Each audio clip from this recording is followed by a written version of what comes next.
sempre o REC.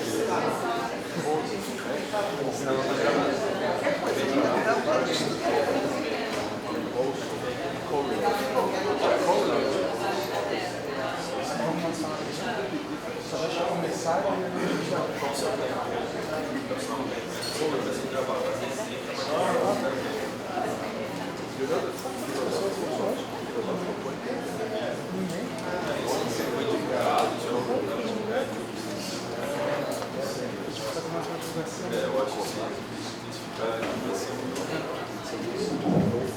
Boa tarde a todos. Nós vamos continuar então a programação do terceiro seminário do Instituto Brasil-Europa, iniciando então a segunda mesa, que trata de tecnologia, saúde e qualidade de vida. A visão de saúde, tecnologia e qualidade de vida, ela tem um referencial um pouco diferente conforme o continente ou o país, né? Então, se a gente olhar os pressupostos do Instituto Brasil-Europa, nós vamos ver que no momento da Europa existe uma grande preocupação com o envelhecimento das pessoas e qualidade de vida. Não é que a gente não tenha essa preocupação no Brasil, porque no fundo todo mundo gostaria de comemorar seu centenário. Mas estamos ainda em alguns momentos mais complexos, que muitas questões de saúde no Brasil ainda são questões básicas, né? Nós anualmente festejamos redução do índice de mortalidade infantil, por exemplo, né? Situações que outros países já conseguiram vencer. De maneira que, uma coisa que a gente sempre tem que lembrar, a visão importante da tecnologia aqui, é que em saúde exige sempre equipes multidisciplinares, porque a saúde é um assunto bastante complexo para ser tratado, e que nós podemos ter necessidade de grandes tecnologias, assim como procedimentos bastante simples, que também têm seus resultados positivos.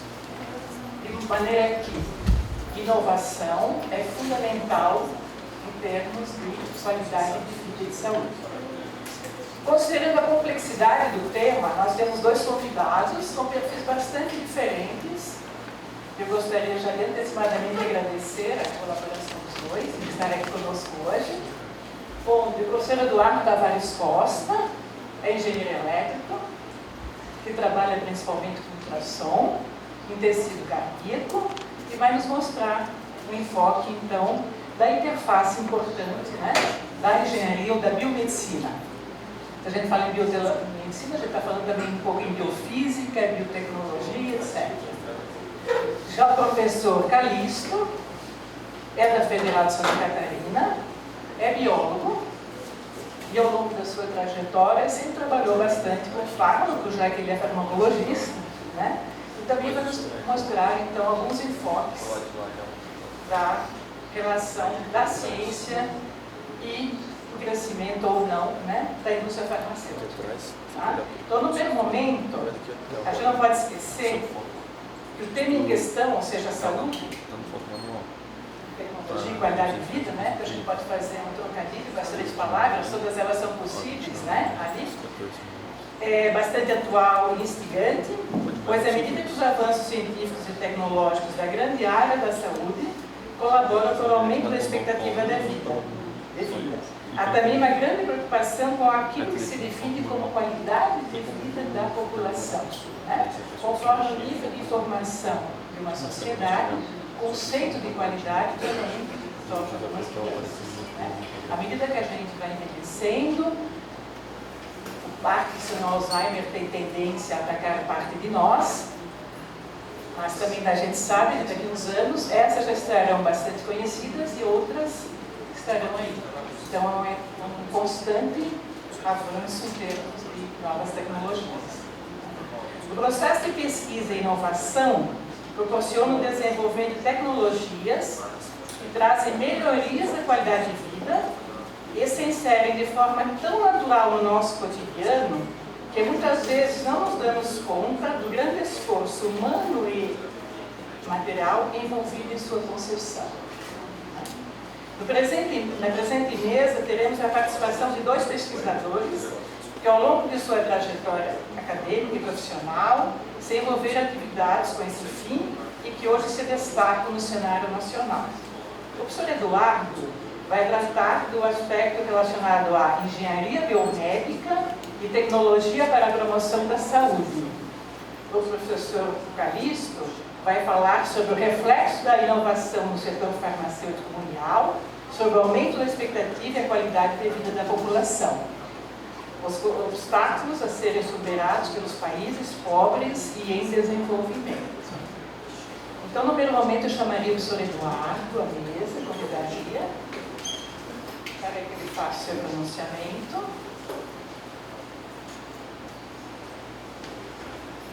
E das informações que ele repassou,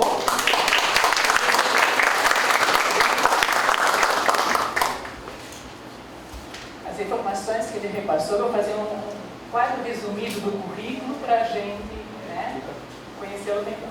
Então, o projeto está dito ali, ele é da Unicamp, ele é graduado em Engenharia Elétrica pela UFSC, mestrado em Engenharia Elétrica na área de concentração de automação pela Unicamp e fez seu doutorado na Universidade de Londres. Ele é professor titular da Unicamp, já foi diretor do Centro de Engenharia Biomédica de 2005 a 2011. Foi presidente da Sociedade Brasileira de Engenharia Biomédica também durante 4 anos. É bolsista de produtividade em pesquisa, CNPq, e é membro do Comitê Assessor de Engenharia Elétrica e Engenharia Biomédica do CNPq.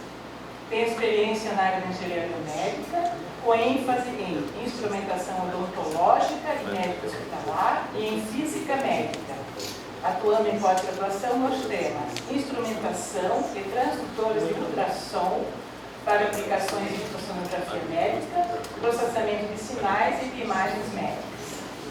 Tem atuado no desenvolvimento tecnológico de equipamentos de ultrassonografia, liderando equipes com pesquisadores de várias universidades brasileiras.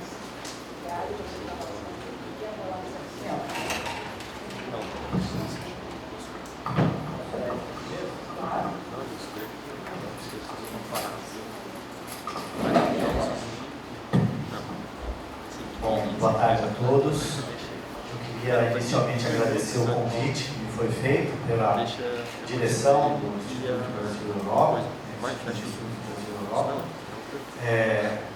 Para mim é uma honra estar aqui, ainda mais falando, eu vou pedir desculpas àqueles que não são da minha área, porque de vez em quando eu vou entrar um pouquinho, vou tentar minimizar, mas eu vou ter que entrar um pouquinho só na questão da engenharia, mas só para falar algumas coisas de como que nós atuamos, né? Minha área é engenharia biomédica, né? E a nossa intenção é exatamente o aspecto de que a tecnologia que está vinculada a essa área de engenharia biomédica, ela possa promover a saúde. Essa é a nossa abordagem, assim, né? Então esse daqui é o meu objeto, né, de trabalho. Na verdade não é ele não. Vocês veem que é o dedinho, né? O braço da criança está perto do dedo aqui, o neonatal. O meu universo é esse pessoal, essas coisas aqui em volta, né? É esse instrumental dentro do campo cirúrgico que a gente tem aqui, ó, a área cirúrgica, né? Os instrumentos e os medidores, né, que a gente tem junto da criança, junto de qualquer paciente. Nós temos que entender, né, que a tecnologia, na hora que a gente olha para a questão da saúde, quase sempre, na maioria das vezes, a gente só vai estar num ambiente desses quando a gente está fragilizado. Então, efetivamente, a abordagem sempre tem que ser aquela que facilita, né, que a saúde seja promovida com o menor risco possível. Esse é um dos papéis da engenharia biomédica.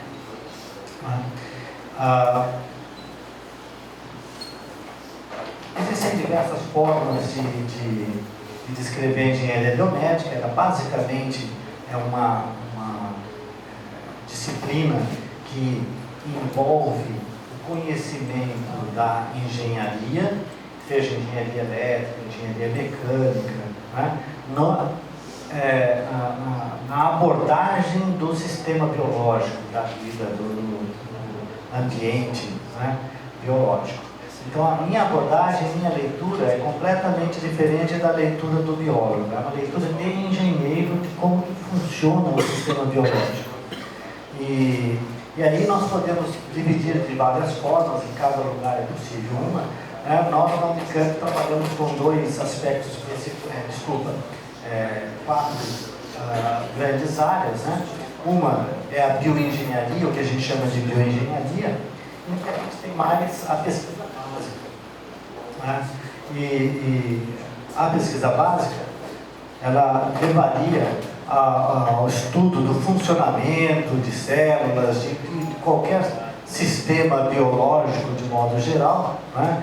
Com auxílio de modelos matemáticos, simulações e medições de sinais que representam aquele sistema de maneira a entender os aspectos de biofísica e de funcionamento de cada célula, como que isso se conserta em todo o sistema, né? Complexo ou não, né? O ser humano é o sistema biológico que eu diria mais complexo. A outra seria a engenharia médica, né, que, na verdade, ela é direcionada ao estudo, projeto e execução de instrumentação, principalmente eletrônica, né, sensores, próteses, tudo aquilo, né, que possa vir a ajudar no entendimento do sistema biológico e na sua obtenção de resultados de informações do sistema biológico, né. Muitas vezes, para eu desenvolver esse estudo, eu tenho que desenvolver instrumentação associada. É isso que eu vou tentar mostrar para vocês. Temos ainda o que a gente chama de engenharia de reabilitação, né? Que seria praticamente uma engenharia médica, mas voltada para o que a gente chama de metodologia assistiva, que é buscar inserir aquela pessoa com um tipo de deficiência física ou mental de volta, reintegrá-lo na sociedade toda, né? E por fim, a engenharia clínica ou hospitalar, que essa é uma coisa que ela tem muito a ver com a questão da gestão de tecnologia em saúde, e nós vamos ver uma abordagem que nós fazemos, né, que envolve o parque de equipamentos médicos, né, que a gente vê que hoje, né, cada vez mais se fala, todas as vezes que se fala, está faltando recursos para a saúde, né? O que tem de recurso para a saúde desperdiçado em equipamento, comprado de maneira inadequada, que não foi especificado, foi adquirido de maneira inadequada, não pode ser instalado adequadamente, porque o lugar para onde ele vai não está preparado para receber aquele equipamento, né? Ninguém conhece as questões de manutenção preventiva e corretiva, e muito menos quando que tem que desativar o equipamento. Então, todo este ciclo, que é próprio de qualquer equipamento, principalmente na área de saúde, muitas vezes ele não é observado nos estabelecimentos assistenciais de saúde, né? Então, uma correta ação da gestão desse parque exigiria pouco esforço do ponto de vista financeiro para o país, mas traria uma enorme economia de recursos para a área de equipamentos para a saúde. Então nós vamos apontar um pouco disso. Então eu vou fazer uma abordagem de alguns exemplos de atuação da nossa área, trazendo um problema de pesquisa básica que, relacionado com ela, a gente vai mostrar um pouco de desenvolvimento de instrumentação, né? E uma abordagem na engenharia clínica, que é o trabalho com os equipamentos. São 3 exemplos principais, e depois, dado que nós estamos discutindo inovação, eu queria só descrever um pouco da minha experiência específica no desenvolvimento de um projeto com inovação tecnológica. Eu vou deixar algumas questões para reflexão, porque isso inclusive vai ser tratado numa mesa, numa sessão amanhã, à tarde. Né? Então, um exemplo de abordagem da engenharia na questão da célula, né? da pesquisa básica. Né? A pergunta que a gente fez desde o início é: por que é tão difícil estimular células de animais neonatos? A gente trabalha aqui com célula cardíaca de rato, não é? Ratos da raça Wissa, então uma das possibilidades. E o mais interessante é o seguinte: uma célula de rato adulto, né? As nossas também são assim, viu? Bem parecida, bem igualzinha, né? Ela tem mais ou menos isso daqui, ó. É como se fosse um toletinho, assim, um cilindrozinho, né?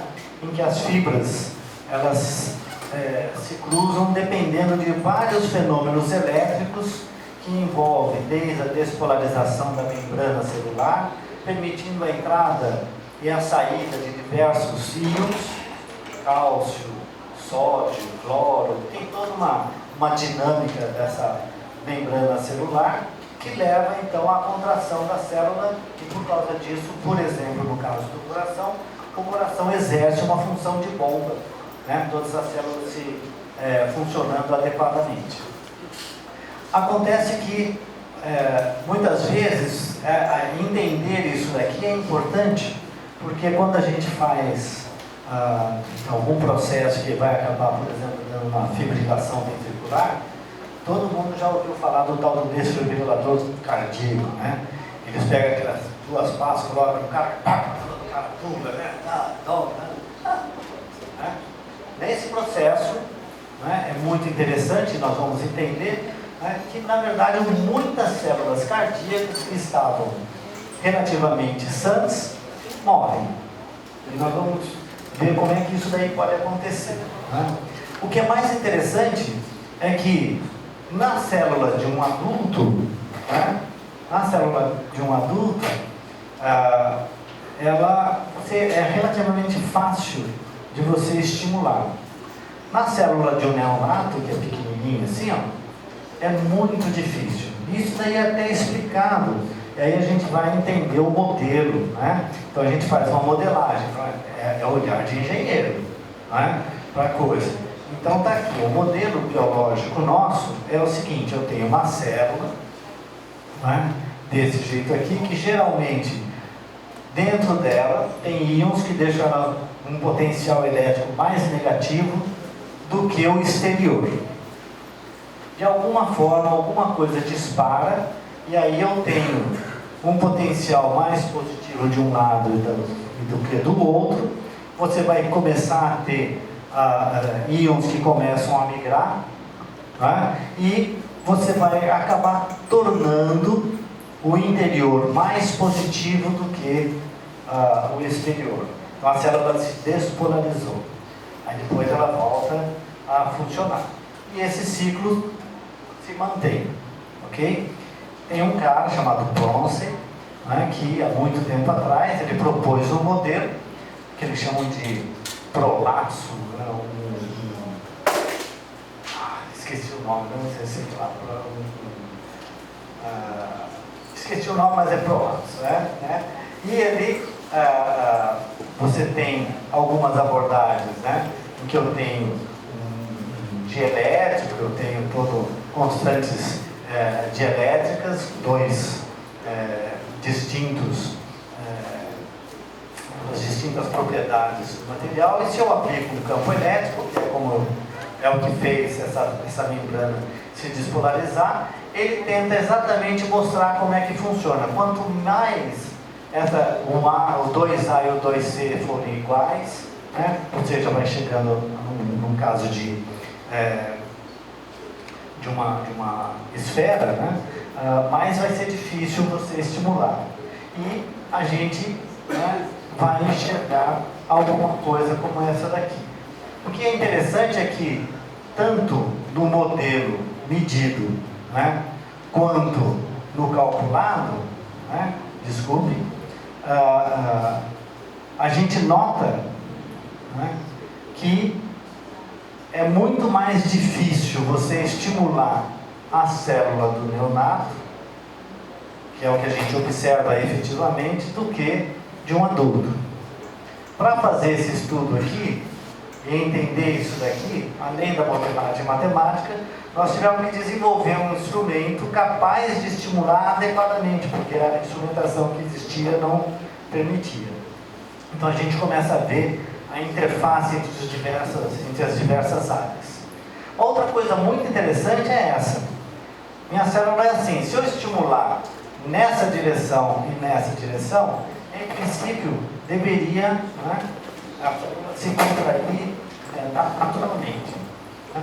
E na verdade o que a gente nota é que o limiar, né, para você estimular a célula na direção longitudinal é menor do que estimular a célula na direção perpendicular ao eixo principal da célula. Isso daí tem consequências muito importantes, né? Porque se é mais fácil estimular aqui, a hora que eu faço passar uma corrente elétrica, né, duas pás aqui, o que vai acontecer? Um monte de células vai morrer, porque vai passar um potencial, uma corrente elétrica acima do que ela seria razoável, vai entrar mais cálcio do que deveria, leva à morte celular.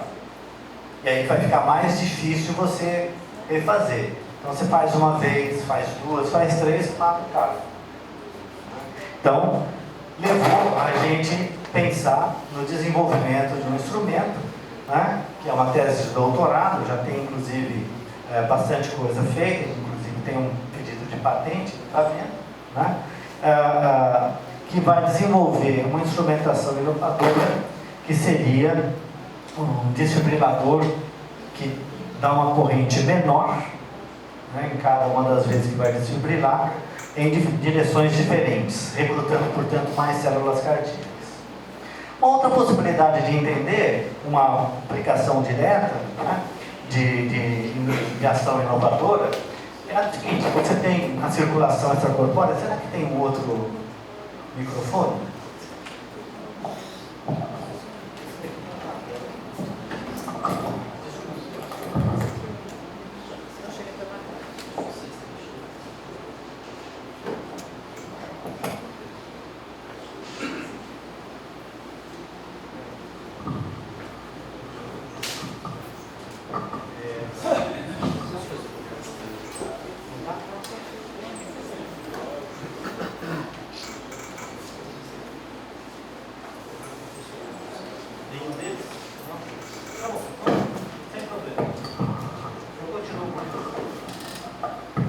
Muito bem. Então seria basicamente o seguinte: na circulação extracorpórea você para o coração.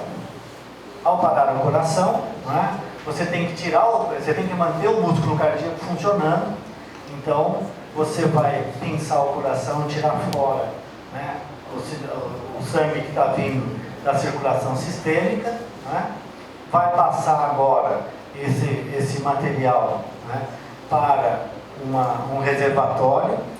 Esse sangue vai ser oxigenado, né, e vai de novo para a circulação sistêmica. Então eu tenho o que a gente chama de bombas arteriais aqui, né? Essas bombas arteriais a gente tem de dois tipos, uma centrífuga e a outra de rolete. Então eu tenho dois roletes, né? E esses dois roletes pressionam. Eu tenho aqui assim um tubo, uma tubulação, e conforme roda o rolete, você vai jogando o sangue para frente, ok? O problema é que você muitas vezes tem dificuldade em definir qual que é a oclusão correta dos roletes para poder permitir o sangue sair, né?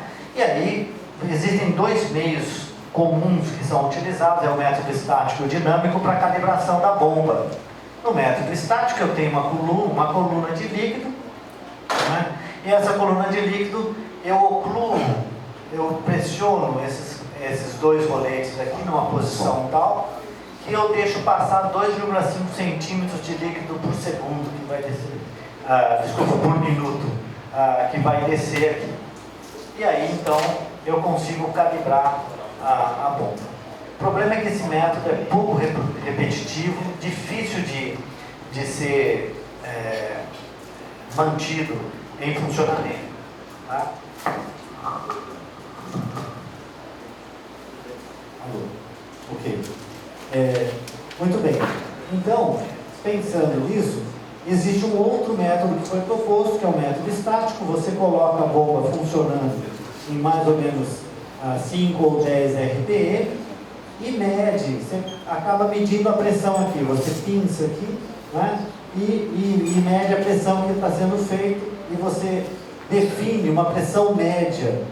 E ao fazer isso, se você conseguir monitorar essa pressão, né, você consegue ter repetibilidade e todo mundo pode padronizar o método de calibração da bomba.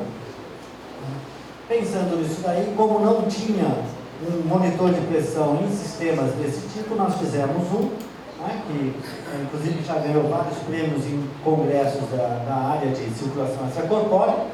É um sisteminha simples, é um equipamento simples que fica medindo e monitorando, né, a gente chama de dispositivo auxiliar de calibração, que não só pode ser usado na prática clínica, está sendo usado lá, na verdade, dentro do HC da Unicamp, né, e o pessoal do INCOR também tem interesse em utilizar, só não fez ainda porque a gente não tem gente para ficar treinando o pessoal no uso simples desse equipamento aqui. Você tem que deixar disponível o equipamento com eles. Então, isso é mais um projeto inovador. Agora, eu queria rapidamente falar sobre a ferramenta na engenharia clínica, que é outro olhar agora, né, muito mais do ponto de vista tecnológico, da ação da engenharia biomédica na área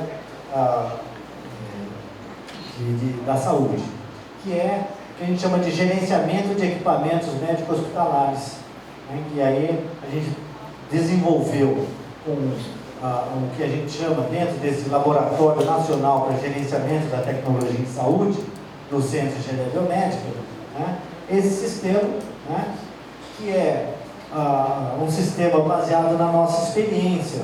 Na área de saúde da Unicamp, a gente tem mais ou menos 10 mil equipamentos e o Centro de Engenharia Biomédica cuida desse parque tecnológico. A gente tem mais ou menos 9 mil ordens de serviço por ano, né? São realizadas, eu tenho uma equipe de 5 engenheiros e aproximadamente 20 técnicos, né? Então, com base nisso, nós fizemos um trabalho que acompanha, um software que acompanha tudo, né? Desde a especificação do equipamento, a instalação, gerenciamento de contratos de equipamentos de grande porte, manutenção preventiva, manutenção corretiva e até chegar na desativação dos equipamentos. Então, é um software integral, né? Que ele tem algumas questões importantes, né, que não tem na maioria dos lugares. O SEB trabalha com isso. A grande maioria dos estabelecimentos assistenciais de saúde brasileiros não possuem sequer o inventário do seu parque tecnológico. Eles não sabem nem onde é que estão cada um dos equipamentos que estão lá, certo? Então, é uma coisa absurda a perda para o país de uma simples questão de gerenciamento adequado de tudo. Então, o SEB desenvolveu esse sistema informatizado, que é padronizado, ele acompanha a vida dos equipamentos, a vida útil integral, né? Acompanha a equipe de manutenção, eu posso saber que técnico está fazendo, quanto tempo que ele demora para fazer cada tipo de trabalho, né?